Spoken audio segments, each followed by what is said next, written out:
స్త్రీ అంటే అవసరం కాదు, ధైర్యం. రామునికి సీత మైథిలి, కృష్ణునికి రాధ, ఈశ్వరునికి ఈశ్వరి, మంత్రపఠనంలో గాయత్రి, గ్రంథపఠనంలో గీత, దేవుని ఎదుట వందన, అర్చన, పూజ, హారతి, ఆరాధన, వీళ్ళందరికీ తోడు శ్రద్ధ.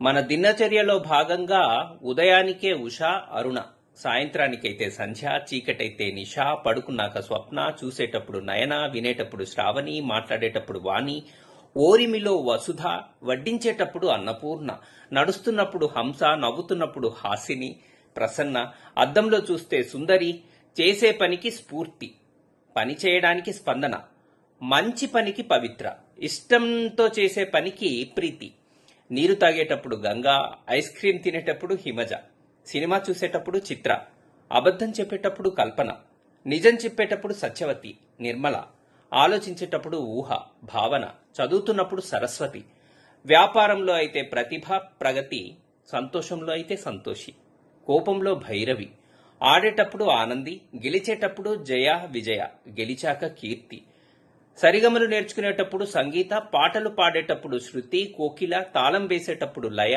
సాహిత్య గోష్ఠిలో కవిత, నగరాన్ని కాపాడుతూ ప్రకృతి, జీవిత గమనంలో మనతో అయితే విద్యాభ్యాసంలో విద్య, సంపాదనలో లక్ష్మి, చేసే వృత్తిలో ప్రేరణ, పనిచేసి వచ్చిన తర్వాత శాంతి, చిన్నతనంలో లాలన, మధ్య వయస్సులో మాధురి, జీవితాంతం జీవిత గమనంలో అలుపెరగని ప్రవాహినిగా సరిత.